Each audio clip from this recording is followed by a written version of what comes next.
es la unidad morfológica y funcional de todo ser vivo. Está constituida por el núcleo, que es el que controla las actividades realizadas en la célula. Además, guarda la información genética del organismo en forma de ADN, la cual determina las características físicas del mismo. Por el aparato de Golgi, que se encarga en la distribución y el envío de los químicos, por los centriolos, que forman y organizan los filamentos del uso acromático, por lisosomas, que utilizan sus enzimas para reciclar los diferentes orgánulos de la célula, por el citoplasma, que es una sustancia gelatinosa interna a la célula y exterior al núcleo, cuya función es servir de vía a través de la cual circulan diversos materiales y elementos necesarios para el funcionamiento de la célula. Por una membrana plasmática, que es la capa que envuelve y da forma a la célula, protege y mantiene su estructura interna y actúa como una barrera que selecciona elementos que pueden entrar o salir de la célula.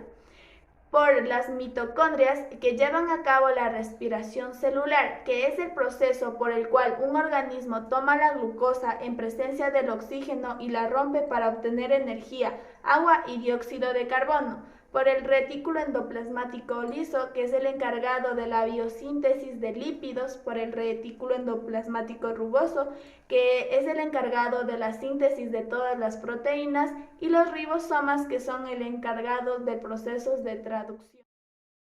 El transporte celular se encarga de mover sustancias dentro de la célula, así como también hacia el interior y el exterior de la misma, dependiendo del uso de energía por parte de la célula. Se clasifica en transporte pasivo y transporte activo. El transporte pasivo, la célula no requiere consumo adicional de energía. Este va a estar a favor del gradiente de concentración, mientras que el transporte activo, la célula invierte energía extra para poder mover las partículas y va a estar en contra del gradiente de concentración.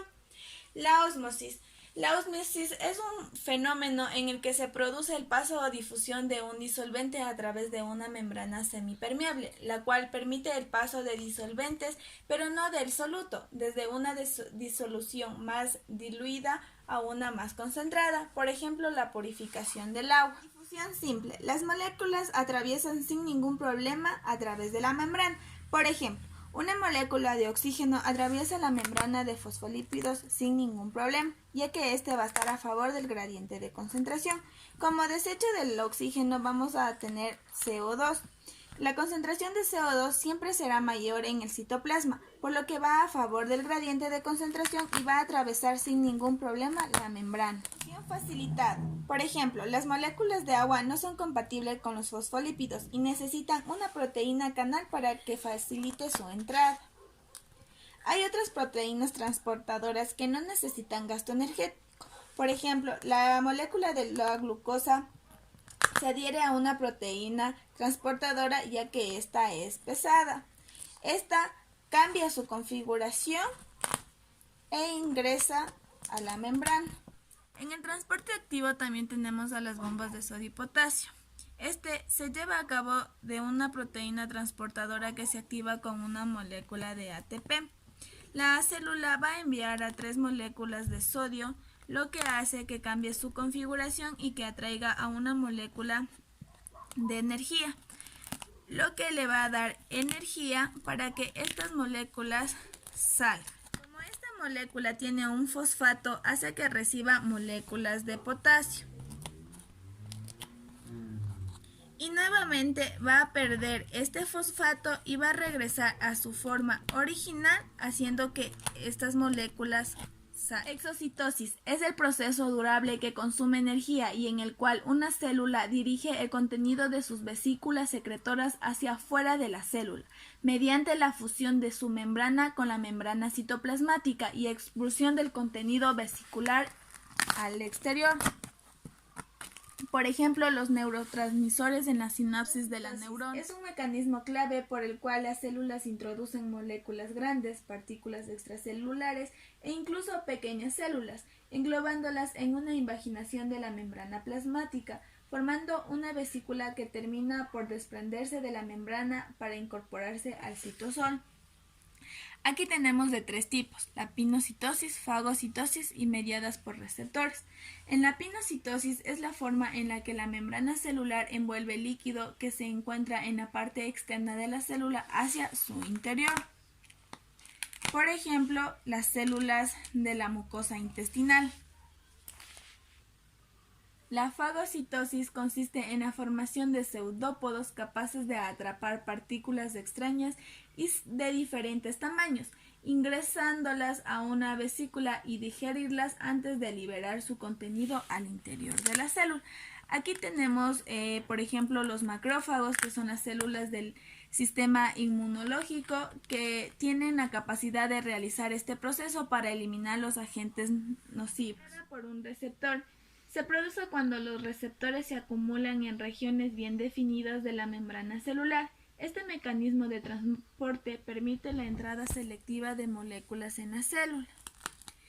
Por ejemplo, los endosomas, que estos se van a fusionar con los lisosomas, donde van a producir la digestión intracelular del contenido de esta.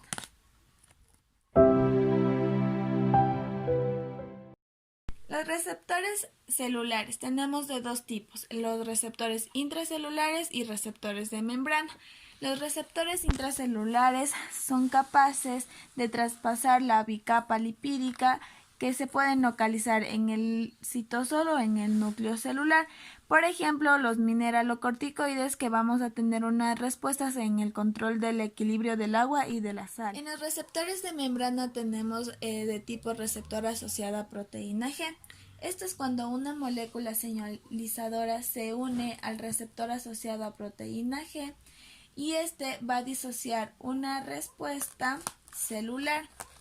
Por ejemplo, en el caso de los fármacos, que vamos a tener una respuesta que cura o puede detener algún tipo de enfermedad. También de tipo canales iónicos mediados por ligando, estos tienen una rápida acción de ligando, dando una apertura a los poros a través de los canales de iones. Puede influir a favor de la concentración electroquímicos. Por ejemplo, los neurotransmisores, que nos vamos a tener una respuesta que nos va a permitir temporalmente el paso de un tipo específico de ion. Por último, tenemos a los receptores ligados a tirosinquinasa. Cuando las moléculas señalizadoras se unen a los receptores, estos se dimerizan. Los receptores apareados fosforilan mutuamente sus tirosinas del dominio intracelular, dando así una respuesta celular. Por ejemplo, en el factor del crecimiento epidérmico. Como respuesta vamos a tener una producción de células para crecer los epitelios y curar las heridas.